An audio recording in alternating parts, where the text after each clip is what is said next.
The Rams are in Maui. Man, I wish I was there too. But lots to talk about on this episode. Puka Nakua being voted as the most valuable player on a cheap contract. Updates from Coach McVay about Alaric Jackson, Darion Kendrick, and others. We'll talk about all that on this episode of the Rams Up Podcast Network.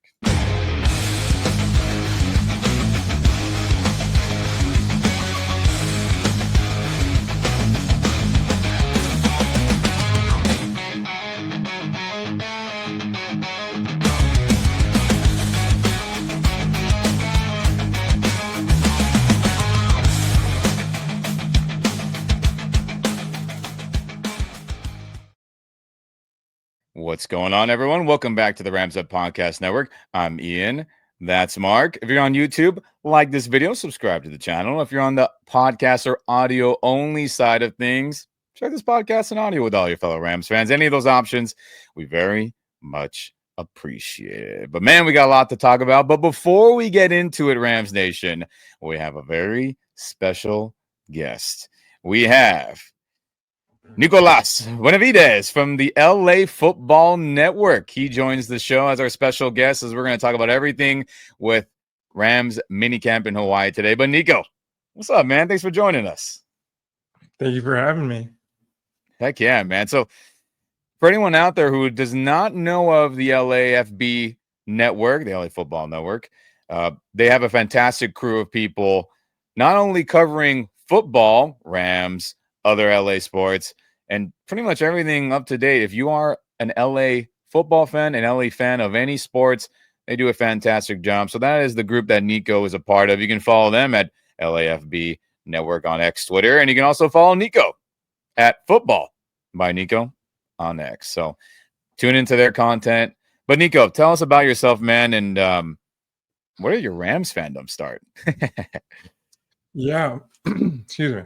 My Rams fandom started in like 2016, 2017. It was really just like the time I was getting into football. I started playing football, fantasy football, with some of my friends from high school, and they were like, sure, just like start watching football with us. And like the great part about fantasy football is like you can go and like watch the players that are on your team and get like interested in it. I got the first pick and I got Todd Gurley, and I was like, wow, Todd Gurley, Rams are moving back to LA. Like, what a great team to be supportive. So had him as like my main guy that year. And that was the year he caught like 7 touchdowns and rushed for like another like 20 pretty much. It was crazy. And yeah, that was the like start of my fandom. I've been a fan since then. So pretty much like since they've moved back to LA.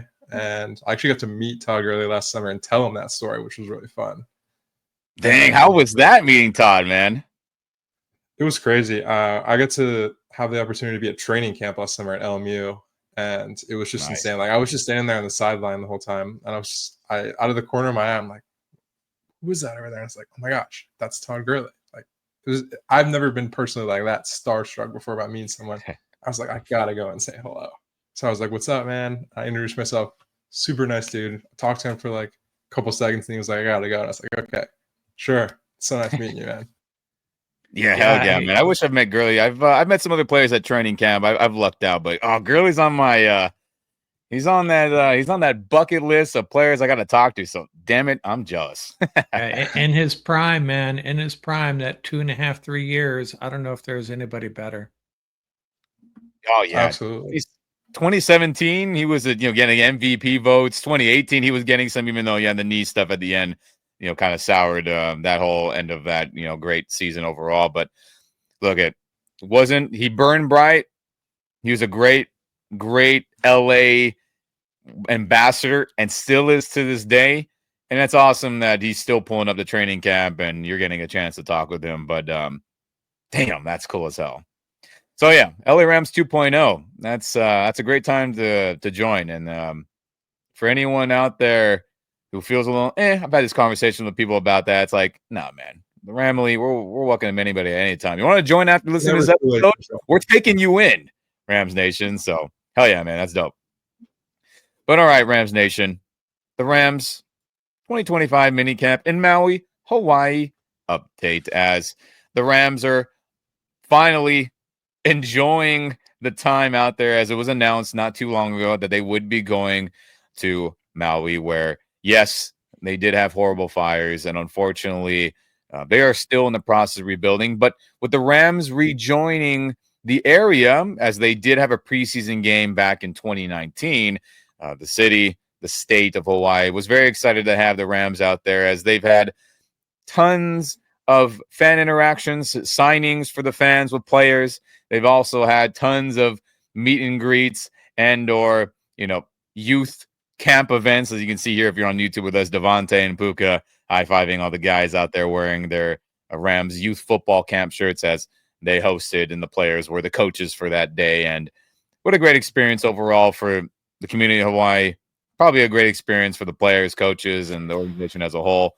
But they did have practice, everyone. It wasn't just fun and games and playing golf and going to the beach and eating good.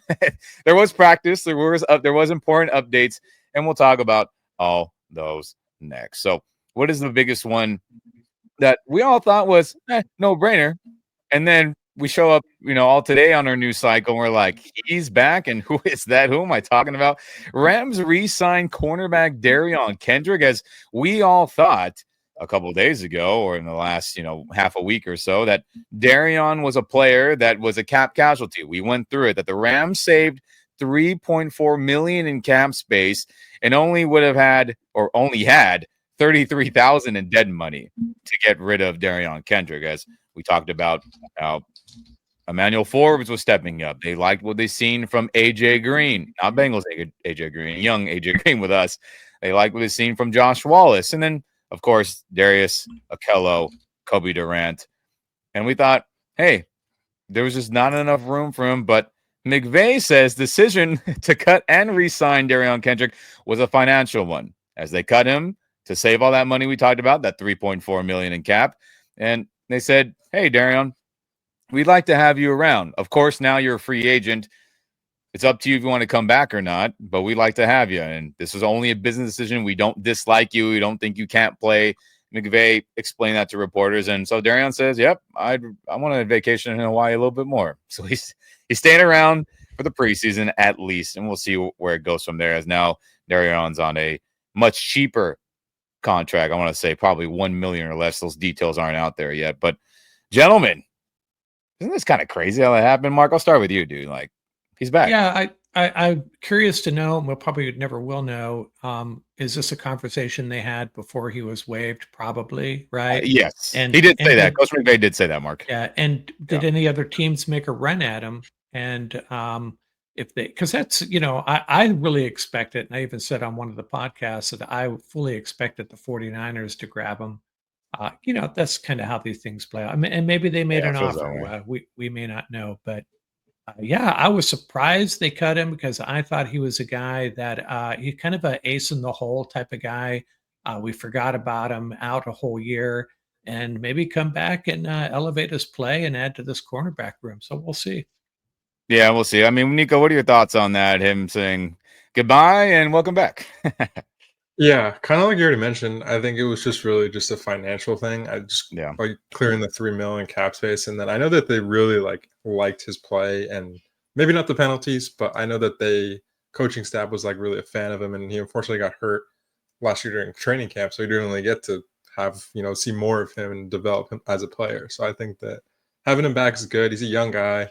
The rest of the cornerback room is also pretty old. I think you got two 30-year-olds and Darius and Akello. So I think that having a young guy in there, him and Kobie Durant, would be really just good for that young group. Yeah, I think so too. And look, at this point in the year, with everyone having a 90-man roster, or even maybe a little bit more, I forget the exact details, but it's not like the old days, Rams Nation, where every week you had to chop off 7 to 10 guys and get to that 53 by that final preseason game almost. NFL's rules and regulations on that have loosened, where you can keep the 90 guys for the whole extent of August leading up to that season. So unless something bad happens, unless he underperforms through camp, which I don't expect. I mean, he's got a lot of starting experience. I don't think he'll underperform, but you never know. Things happen. We all thought Ernest Jones would stick around, and he got traded deep into training camp before the season. So you never know with anybody on this roster. But welcome back, Derion Kendrick. You played some good football for us, and a lot of fans were happy to see him gone for the penalties and other stuff. But hey, the way Chris Shula was talking about him last year, with him getting some burn at the star slot position and others, we'll see if he can earn a spot, keep it, or maybe he even cracks the starting lineup. You never know.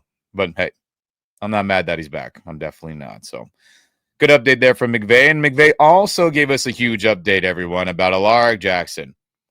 As we all, and Nikko, I'll get your quick thoughts before we talk more about it. What were your thoughts when you heard that Alaric was dealing with the blood clots? I mean, it just sucks. He's a good player. Yeah. Always seemed like a good guy and like watching him play at training camp and everything. And he just was one of those guys that came out early and went to go work in the gym first and then would come out and practice. I know he was been really like held up by injuries in the past. So I think that another injury setback like this really just sucks for him as a dude. And I think that the Rams have really tried to be good on the offensive line front, but I think that's just certain unlucky things like this are just really hindering that fact. No kidding, though, man. I mean, we all witnessed the 2022 disaster season, and a lot of it had to do because old linemen were dropping like flies every week, it felt like. And that is when Alaric had his first episode of serious blood clots. And McVay gave us an update today about Alaric Jackson, and he is back home getting proper treatment at his family home in Detroit, Michigan, and he is getting that medication for the blood clots. And McVay did say that Alaric, was feeling a little weird in his lower body, his legs, which that seems to be a common area for most people with blood clots. You hear legs, sometimes arms, and obviously lungs is the most serious, and I'm sure there's other parts too, but he was feeling it there. He got his scans, and yep, there were blood clots, so they immediately got him to get the proper care. And again, he is back at home in Detroit, Michigan, healing up. And McVay did say that, hey, it is day by day. He is in good spirits. Of course, it sucks and it's a bummer that he's not around. And hey, he just got a huge contract, by the way, too. I'm sure. Let's be honest about it. The Rams are pretty stingy with players with injury history and extending them and bad luck in previous years. So I'm sure if this was an issue 2 months ago when free agency was going on, or a little bit more than that, earlier this calendar year, I mean, they probably wouldn't have re-signed him. Let's just keep it 100. But regardless, Alaric is a Ram, and we hope that he heals up. But like we talked about, Nikko, last week, me and Mark by ourselves, I fully expect him to miss half the season, at least best case scenario. Let's be honest. We brought up how Christian Barmore from the New England Patriots last year got diagnosed with his blood clot issue in July, got activated in late November, and then 3 weeks later, he had reoccurring symptoms, so then they shut him down again. So that's one example. Of course, Alaric came back and played, a couple years since the 2022 first time around. But what are your thoughts on when you expect to see him back? Again, we don't have the medical diagnosis in front of us, but just your gut feeling based on all that knowledge I just shot at you. Yeah, I don't know. It's a good question. Like you just said, I have no clue what his diagnosis or whatever was. And I know. if I were to guess, I would err that they're saying probably going to stay on the safe side, especially because this is like the second time it's happened too. So at this point, I think you're probably shooting for like a 2026 return, as bad as that sounds. Like, yeah, even if it was like November, December, like maybe you're getting him for the playoffs. So I think that unfortunately might be the case. But as I said before, not a doctor.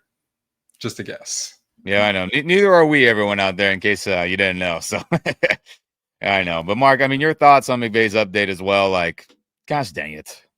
Yeah, it's a bummer. And I go back to, was it the end of the 2023 season when Alaric was tweeting about the Rams need to put the best guys out there. Guys that earn it on the practice field need to be the starters.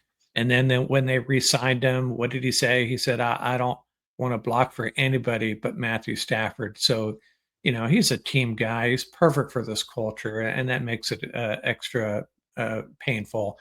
But yeah, I'm not going to guess on when he's going to come back. I'm more concerned about, if he does feel good and they feel like he's healthy and he can come back, how difficult is that as a pro athlete to walk out on the field every day just wondering, that's a tough thing to deal with. So I just wish the best for him. Hope he comes back quickly. But, his health is the most important thing, is his physical and mental health. Yeah, absolutely. And DJ Humphries, please save us for however long you're going to be starting.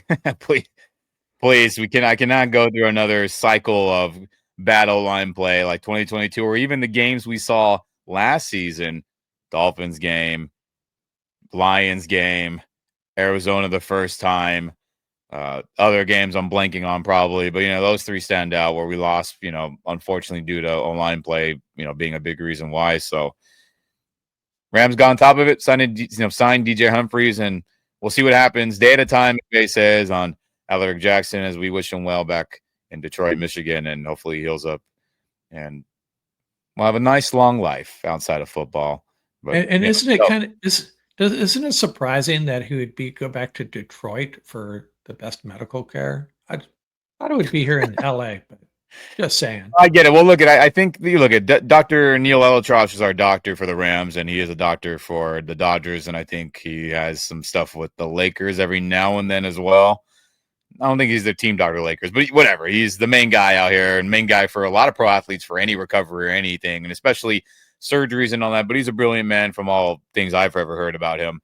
So I'm sure he's met with him and other specialists with the blood clotting issue, and they said, hey, man, all we can do is give you the medication, and you got to stay away from getting hit and developing natural clotting of bruises, right? Bruises on your body are a natural clot. And they're like, hey, you just need to stay away, and we'll scan you in a week, 2 weeks, a month, whatever it'll be, and go home and enjoy the offseason with your family. I'm sure McVay, Snead, and Kevin Demoff, and even Kroenke probably told them, which so be it. So I think that answers it, Mark. They're just like, hey, just go home to your hometown and enjoy your time, be with family, and we'll see you when we see you, when we get back together, probably. My guess. And that's my guess. So we shall see, Rams Nation.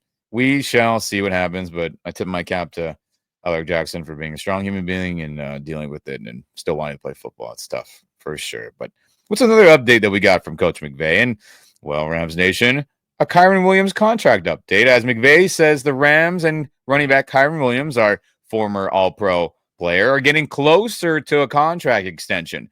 He first started out saying, like, hey, it's the same. No new news. And then he kind of got squeezed out like, hey, we're making good progress. The numbers are getting closer, yada, yada, yada. And I'm sure, if any of you are fluent in McVay talk, if you squeeze him on a question far enough, or not us or me, but if a reporter squeezes him far enough, he'll give, key answers to certain things, and they're able to get that out of him. So pretty good news. Look we've talked about it a ton. Is it 10 million or above? I don't think that's a smart idea. Less than that, I think that makes sense, right? For all the things that Kyren does great, and then some of his things he needs to improve on, right? Stop fumbling, maybe get a little faster if that's possible. Hopefully, we'll see, and yada, yada, yada. But, Nikko, what are your thoughts on Kyren as a player? He's very polarizing. People think that anyone could do his job. Anyone could be rushing for 1,000 yards in this offense, yada, yada, yada. Oh, anyone could score goal line touchdowns and this and pass block. And then your thoughts on what a contract realistically you think he should get. Yeah, I think Kyren is definitely underrated by fans. I know fans will look at him and go like, he's the reason we lost. He fumbled. And I think that's definitely a valid reaction from them. I think that his fumbles are definitely something that I'm sure he knows that. I don't think that he needs the fans telling him, you suck, you fumble a ton. But I think personally that he's a great player. And if you look at the stats, obviously stats don't tell the whole story, but if you look at the stats, he's been up there the past 3 years. I would say he's been top 5 running back the past couple of years that he's been starting. And I think that that's something that the Rams know. And I think that that's why they're trying to find a number in the financial sense where it's like, we don't want to overpay this guy. We don't want to, have another Todd Gurley situation where he gets hurt, because he also has an extensive injury history as well. But I think they also want to pay him fairly for what he's done to the team. Because if you look at the red zone past couple of years, it's been him. He's been a red zone machine the past couple of seasons. They run it down to the 10-yard line. Let's give it to Kyren, have him punch it in. That's why Stafford's touchdown numbers have just been going down since he's been here, just because they've been giving it to him at the goal line. And I think that this year will be a little bit different because you got Devontae Adams, got Terrence Ferguson in the red zone. Maybe a lot more passing touchdowns for him this year. But I think that having a steady solid like workhorse running back is something that's very rare, and especially a running back that can like grind out those like tough yards is really tough, and I think that he does a really great job of that. Hell yeah, he does, man. But what do you think numbers wise he should get with the average per year, whether it be a 1 year, 2 year, 3 year?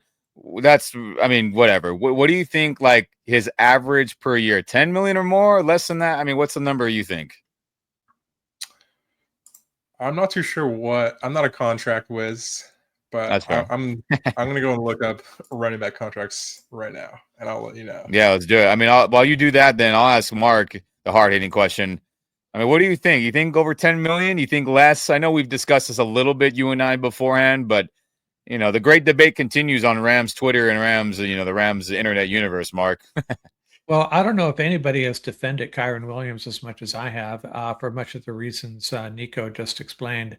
Yeah. His one shortcoming is he doesn't break off big runs, right? That's a known data point as well. That said, I love the guy. I love what the Rams line him up. But then, so the fan side of me says, pay him what he's worth. But then the other part of me says, you got Blake Corum. You drafted him 2 years ago. You drafted Jarquez Hunter. The Rams have some. I don't think there's any reason for the Rams to rush into a contract here. See what they got with those guys, and maybe they lose leverage if neither Hunter or Corum can get the job done. But I'd be hesitant to give him the big extension.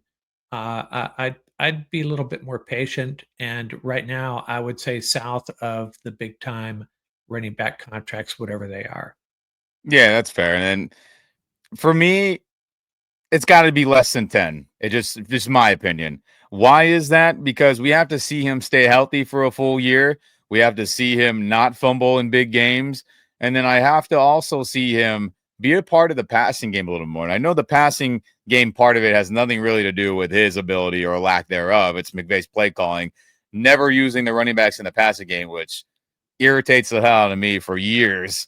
And hopefully we see that improve now that we'll be Ian, one of the reasons I have a theory on that, I don't know if you remember this, but when Kyren first earned the starting job, there were at least 2 times where Stafford and him were unable to connect on short passes, and they turned the ball over where it glanced off Kyren's hands. I don't know if you remember those plays, but there were a couple, and that may have just been branded into McVay's brain, and he shied away from that aspect of the offense. Just a theory. No, that's a good theory for sure. And I think that he's very, I love Coach McVay. I'm great. I'm happy he's our head coach. But, he'll get stuck in his ways, and he'll get caught up with not using a player for a dumb reason like that in a certain aspect. Ask Tutu Awa how he feels about that. And now we paid him. Hopefully that changes. But hopefully I see the passing game improve. I mean, look at Kyren's caught important passes and touchdowns. Think of the great leaping one he had against the Niners early in the year. Think of the touchdown he had against the Vikings in the playoff tournament. I mean, he can catch. He can be disruptive, in my opinion. He was very good at running back screens at Notre Dame in college. So, I mean, he can do it. I think he can definitely be a good player in the passing game. I get him in the screen game at a minimum. I just think it would work well. That's up to the coaching staff to figure that out. But in terms of contracts, I think of all that, I think less than 10. Could you get him in the realm of maybe, Tony Pollard for $7 million or less? I know that'd probably be rich for a lot of guys, but for a player who's a former All-Pro and had a nice season just a year and a half ago and still had a really good season this past 2024 campaign, I think that's fair. But Nikko, after your contract search, what are your thoughts? Yeah, I just did a quick Google on Spot Rack here, and then I found out Saquon Barkley is the leader, obviously, with $20 million a year. And then in that like 9 to 10 range, you have guys like Josh Jacobs, Aaron Jones, James Conner, David Montgomery, Ashton Genty actually is at 8, Crazy. 9. Yeah. And then Joe Mixon, Chuba Hubbard, DeAndre Swift. So I think I would say that he's better than like more than half of those guys. Yeah, I know. So I think you're probably looking in at least the like 10 to 15. 10 to 15 is like Alvin Kamara, Jonathan Taylor, Derrick Henry, Aaron Jones. I feel like he's more comparable to those guys than he is to some of the guys in the below 10. No, that's makes perfect sense to me. And obviously, when I said around the 7 ranger on Tony Pollard, I'm just being, I'm being team first mentality on that. But no doubt, if you got an all pro next to your name, I mean, hey, you're a good player. You have another 1,000-yard season, and you're a big reason why we score any touchdowns at all. Hey, you're a pretty good player. And I expect that to be no different this upcoming year if he stays healthy, if he doesn't fumble in big games, and he is a part of the passing game more. But we shall see. If all things go well, he's a big reason why we win a Super Bowl championship. Screw it. Pay him that 10 north, whatever that is, the Kamara range, everything else that you name, right? Kamara, what is it? Was that 12-ish million around there? So, I mean, we win a world championship. That's fine with me, right, guys? Yeah, absolutely. Works for me. So that's your update, everyone, on Kyren Williams. McVay says, hey, we're getting closer. Again, no one knows exactly what that closer means in terms of the numbers, but we just gave you our best guesses. But, hey, a good player, a player that embodies being a Ram, a former St. Louis Rams fan growing up. It'd be nice to have Kyren Williams stick around and hopefully has a nice season, another all-pro, and no fumbles. We all hope that. But some other fun stuff with stats and our other players on offense. Recently, if you pay attention to Pro Football Focus, PFF, the grades that come out weekly, daily, articles, rankings, all that fun stuff that, hey, I enjoy their stuff, but a lot of people treat it like it's the football Bible. And people are like, no, his PFF is this. No, that guy's not any good, and yada, yada, yada. Okay. But, when it is scaled and, veering towards a player that is on your team and they're talked about well, then, you might end up being a little biased, maybe how we are going to be right now. So Puka Nakua was voted as the most valuable player on a cheap contract in the NFL by Pro Football Focus, as he was the number 1 graded wide receiver this past 2024 campaign, and he didn't even play in every single game. But I think with our own 2 eyes, or everyone with their own 2 eyes, I should say, that Puka Nakua is one of the best wide receivers. Is he the fastest? No. Is he the strongest?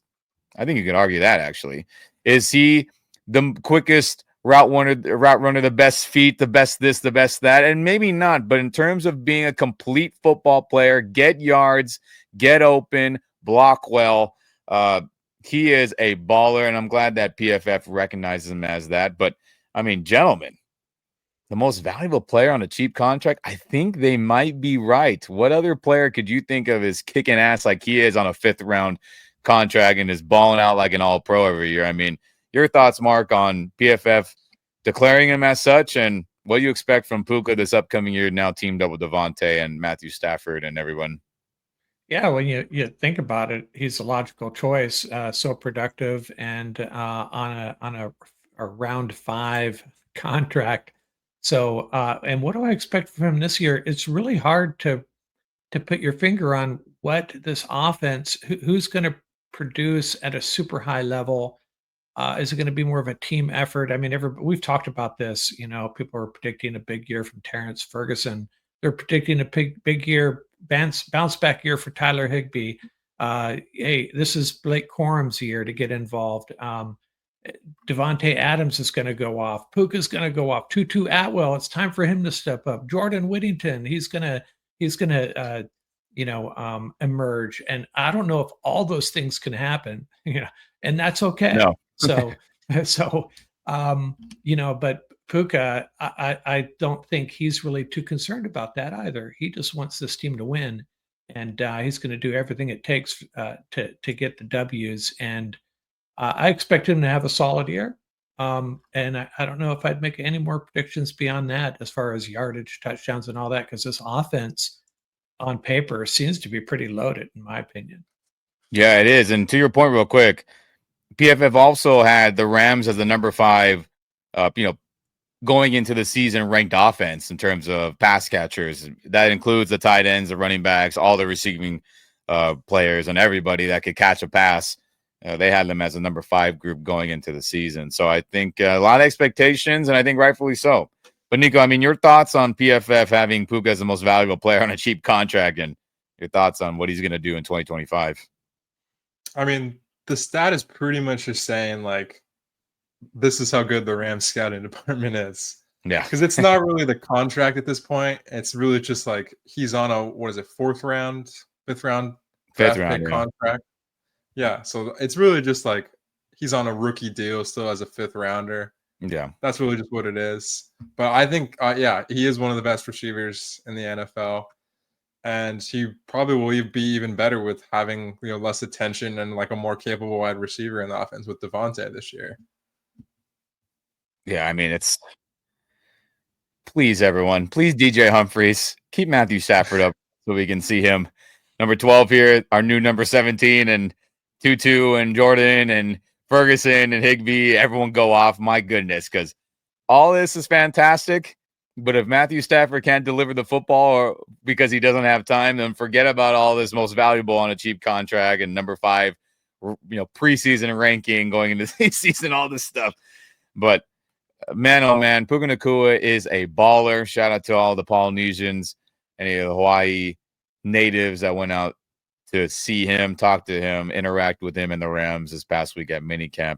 But wow, I mean, what a great time to enjoy your wide receiver on a cheap deal before we have to pay him serious mega dollars probably next offseason. Let's be honest about that. That big boy contract is coming, and it'll be worth it. And I'm sure no one will complain. No one will complain. But pretty dang cool. Shout out to PFF for that, fun little tidbit. And we agree. We agree. But also going on in Rams land with players is that Kobie Turner recently talked to JB Long of the Rams, the voice of the Rams, as he does our play-by-play for radio every game. He also does fantastic interviews on behalf of the Rams in a multitude of different formats and yada, yada, yada. So Kobie recently sat down with JB Long, talked about how he is ready to take another step forward after his first season as a team captain this past 2024 campaign. And to add to that, we have a fun stat here from the Pro Football Hall of Fame ambassador.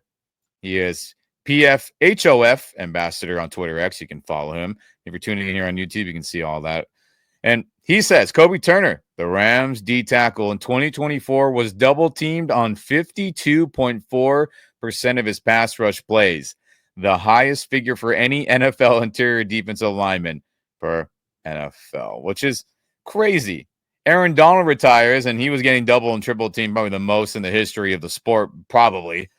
And then Kobie Turner took that place immediately, which is crazy. And wow, I mean, the dude is so good, and everyone talks about, he didn't get as many sacks.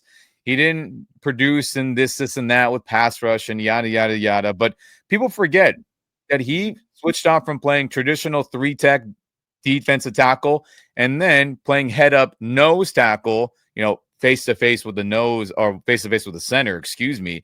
And he rotated between those two spots a ton. And he said, hey, whatever I got to do to help the team, if I'm the best nose guard here, I'll do it on this play. If I'm the best D tackle in this certain situation, I'll be that. So I'm not shocked to see this stat, but it is pretty crazy when you say it out loud and you're like, more than half and the most in the NFL? Holy crap, Mark. I mean, what are your thoughts on that? Yeah, and people don't recognize it. It's true. He kind of disappears from the stat sheets on occasion, but he's just another perfect for this Ram culture, super intelligent, hard worker, great attitude.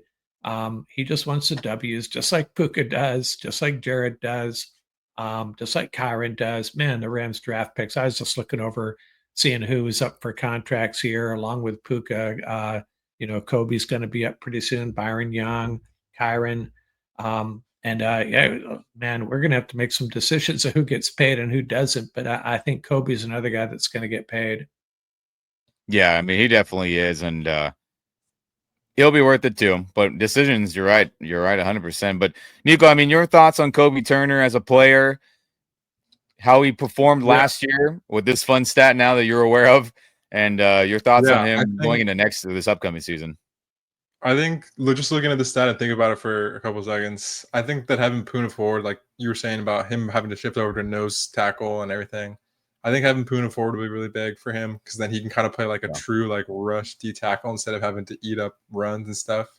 And I think that Kobie's been really great. I think the people Aaron Donald has inflated people's ideas of what a defensive tackle should be in terms of sacks. Same thing with Chris Jones. And people forget that the defensive tackle's job most of the time, not to have sacks. Those are nice, but I think that the main job of a defensive tackle is just to really stop the run, to get pressure on the quarterback, and then most of your sacks should come from your outside edges and outside linebackers.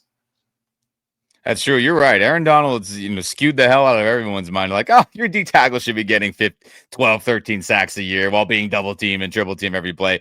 It's really incredible. But I mean, there's just so many freak athletes out there on defense now. And Kobie Turner is that guy. Is he like some super bendy Von Miller edge rush guy? Of course not. Is he this combination of insane power and speed like Aaron Donald? Of course not. But dude is an all-around fantastic football player. And you're right about Poona Ford. I mean, his joining to this roster should help him out a ton. So for all you guys who are worried about Kobie Turner getting to the quarterback and, consistently getting hurries, hits, sacks on the quarterback, I think they're going to shoot up significantly now that Poona Ford is going to be that nose tackle, on a play-by-play basis. And, yeah, let Kobie go hunt, quarterback hunting. And I think it'll work out nice. But I'm excited. I think he'll be a team captain again. I think once you become a team captain, you don't relinquish that unless you're away from the team. Like Tyler Higbee was a team captain, but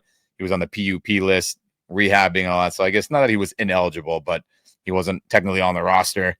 And that's the only way you'll lose it. And I think he'll blossom really well, Rams Nation. So be excited for number 91, the conductor. More conducting and saluting celebrations I hope we all see from him. And I'm excited, man. The season's so far away, but so close. So close as well. So that was your update on Kobie Turner, everyone. Go buy your 91 Rams jerseys and rep him, as I'm sure he'll be extended very, very soon.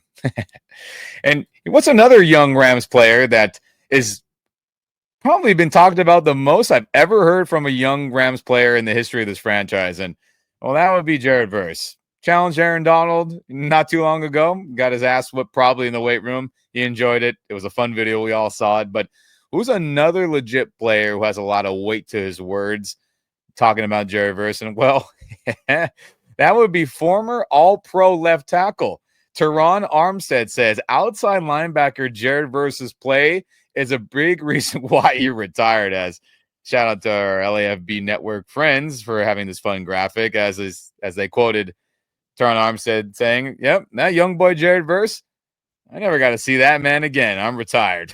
As Derion Armstead did elaborate in an interview where they said, "Hey, you're retired now, but who are some guys that you matched up against that you're glad you don't ever have to see?" And he said, "Hey, I could go down to some vets, but that young dude, Jared Verse," he was like, "I'm glad I never got to see that man again," which is crazy. As Derion Armstead played for the Miami Dolphins these past handful of years, and in that Monday night showdown where Jared Verse had a really good game, right? Sacked Tua Tagovailoa, hit him, had that strip sack and fumble recovery. And if you go back and watch the highlights of that game, I mean, Jared Verse was bull rushing, manhandling that Dolphins O-line. And, Derion Armstead was one of them on a couple plays where he was getting bullied. And again, a former All-Pro level player. But Jared Verse, I mean, the dude is legit. You got former All-Pros, you got current All-Pros, you get coaches talking to him after games. And this just should reassure all of you Rams Nation that Jared Verse is likely going to be one of the best edge defenders in Rams history if this trajectory continues. And I think that'll happen. But I'll start with you, Mark. I mean, your thoughts on the former All-Pro Armstead saying, "Yeah, that guy Jared Verse, I'm glad I don't got to play that guy anymore." Yeah, two things to add on that. I watched that video and it was pretty cool. And the first guy he listed, by the way, was Jared Verse, not Myles Garrett. Not I forget the Raiders defensive end. Crosby. Yeah, those are the other two guys. But Verse, he couldn't wait to get Verse's name out there. And then he also predicted a future Defensive Player of the Year award, possibly multiple Defensive Player of the Year awards for Verse. So yeah, that was really cool to see. Yeah, pretty cool. I mean, Nikko, your thoughts on Armstead's comments And then your overall thoughts on Verse as a player going into year 2. Yeah, I mean, Teron Armstead, like you said, vet, block for Drew Brees, block for Tua. So I think he's a guy that I would trust if someone asks about, tackle or rushers. And I think that Jared Verse is that dude. I mean, I was at training camp last summer, and one of the main things I noticed about him and just the whole rest of the defense was the energy. Anytime that they would have a stop or something would happen where the defense would come out on top, they were just all chirping at the offense. They were just having fun out there. And he was really close with Byron Young, which I think probably played a really big part in his good year last year. And I think that him as a player, he seems like he's ready. Like he was so hyped. I mean, look at the guy just called out Aaron Donald, for gosh sakes. Like, how much more confident can you be in yourself as a player? I mean, yeah, he's got all the confidence, and I hope Armstead is right. We see multiple Defensive Player of the Year awards, which is incredibly realistic. Again, if he keeps up this trajectory, I mean, he led the league in quarterback pressures. He obviously led all the rookies in that category. I mean, the dude talked about how he left 10 sacks on the field to Adam Schefter on his podcast, and the film doesn't lie. He did. Imagine if he's able to wrap up those quarterbacks on a lot of those plays. I mean, dude would have been an all-pro last year easily, in my opinion. So, I mean, it's in him. He'll definitely be a fantastic player for years to come. And how nice of the Rams to use a first-round pick and get it right on a college player instead of trading away for stars, which works out well too. But the Rams drafting process, like both of you have alluded to over this episode, I mean, it's just so freaking good. How many young Rams have we talked about this episode, and how all of them are Pro Bowl, all-pro level players? It's really fantastic. So, man, oh man, Armstead, enjoy your retirement. No more Jared Verse kicking your ass on a play-by-play basis. So, pretty dang cool. And then I hope Jared Verse has a nice season, stays healthy, and kicks some ass. And we do see those Defensive Player of the Year awards for sure. And I do expect that, Rams Nation. But some other good tidbits of news, as we already talked about in the previous episode, how Rams will travel up to Oxnard to have a joint scrimmage practice, you could call it too, against the Dallas Cowboys, as they do practice out here in California. And they will also now be having a joint practice that is official against the Los Angeles Chargers out there in their facility in El Segundo by the beach. Should be nice weather then in August. And I'm sure when the Rams facility gets fully built, I have no doubt about it, they'll probably every other year travel amongst themselves. Chargers come there, Rams go there. But for this year, the Rams are going over there to have a joint practice against Jim Harbaugh's Chargers, which I assume will be that same, couple days before the preseason game, maybe even 3 days, where, like we talk about, this is the most important info you could possibly get for starters on the Rams, right? They don't play preseason. You don't even see rotational important guys most times. So this is where we're going to get all the big news of how starters are looking leading up to that week 1 game against Houston. So pretty good. And we're playing a smash mouth team, which is a good contrasting style from a lot of teams in the league. So it'll be interesting to see how this goes. And I'm excited. Maybe I'll take a drive out there if it's on a good day in my schedule. But I mean, Mark, your thoughts on seeing Jim Harbaugh's Chargers and the benefits of doing a joint practice with them? Yeah, it's a good team to go up against, like you suggested, due to their style. And I have a lot of respect for Harbaugh. I think that'll be really productive practices. And I like El Segundo in August. Woodland Hills, it can bake a little bit, so that may be one of the reasons they're heading out there as well. So I'll be interested to see how that goes. I hope it goes good. But I mean, Nikko, your thoughts on having a joint practice against the Chargers, the benefits, and all that fun stuff. Yeah, I think just having another team in LA is definitely a luxury that other teams across the NFL don't really have. New York is obviously the other example, but I think having a team that's like so close in this case, which is why they play all their preseason games every single year against them, I think it's probably easier on the players just to travel, really close. It's just maybe, I don't know, about an hour-ish from the facility without traffic. Yeah, that's important. Yeah. So I think that having them real close is definitely a plus. And then the Chargers, like you said, a really good team. They're up and coming. And I think that they also have a really young defense in certain spots. They got Dan Henley. They have Tariq Still. They have some really solid defensive players, and I think that will really help the Rams offense when they're trying to go up against like a really solid defense that's different than their own too, because they got Jesse Minter over there. He called really good plays last year for them.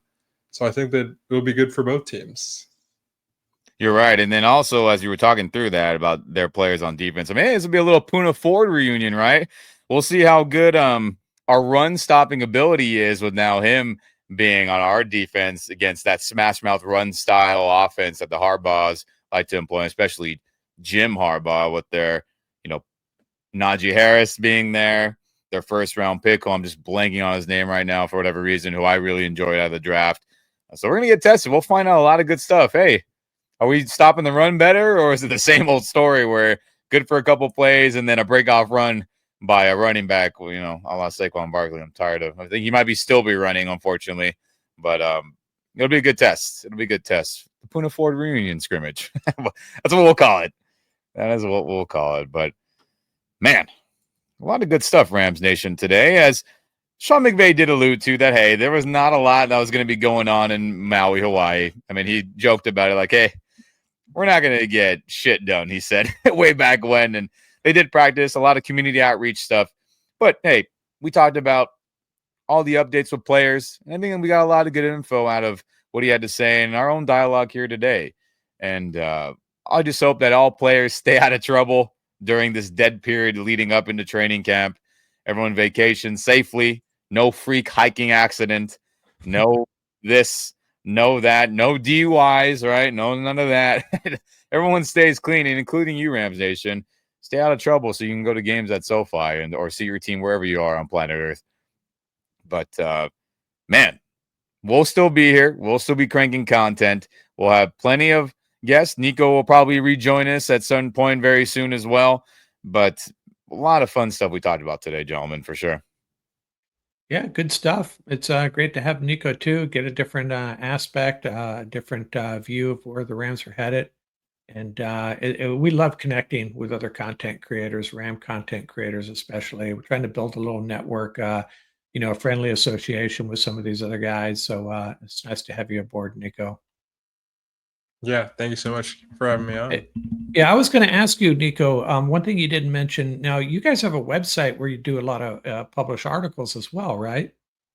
Yeah, you guys can go and check it out at LAFBNetwork.com. Same thing on all your other social media platforms. And we also have a couple of really good podcasts too. On our Chargers podcast has been doing really well. Chargers Unleashed. You can go and check that out any place you get your podcasts. Sweet. Heck yeah, man. And again, everyone, Rams Nation, give Nikko a follow on X Twitter, FootballbyNikko. As you're on YouTube, you can see how that's all spelled out. And then, of course, if you're unfamiliar with the LAFB Network, follow them, check out their content, check out Nikko's content on the website, Twitter, X, everywhere you can get your LAFB content. We'll be tuning in, and yeah, you should be too. But hell yeah, Nikko, I appreciate you joining the show today. And a lot of fun. We'll have you back, absolutely. And Rams Nation, let me know in the comments section. What are your thoughts on the Kyren Williams contract extension? What are your thoughts on Darion Kendrick being back? And then what are your thoughts on Puka being voted as the most valuable player on a cheap deal? And then what do you also expect from Kobie Turner, Jared Verse, and the defense as a whole? Let me know all your thoughts or respond to them. We read them. We love the comments. Shout out to everybody that comments. And, man, what a great episode today, gentlemen, Rams Nation. Anything else before we get out of here? Yes, actually, I forgot to plug my own things. Of course, that's how it goes. Yeah. Rams fans, in case you want to listen, I do have I throw up my interviews, my audio. If you want to listen to it, I interviewed Chris Paul Jr., draft pick, former Ole Miss Rebel, if you guys are interested in that. And I also interviewed Rams D-line Laurel Murchison. You can find my audio up at the Football by Nikko show where you get your podcast. So 2 Rams interviews in my last 2 episodes. So go check it out. Awesome. Heck yeah, go check that out, Rams Nation. And man, great content from tons of Rams creators, and we'll keep collaborating, and we hope you guys keep tuning in. But never forget, Rams Nation, go Rams, baby.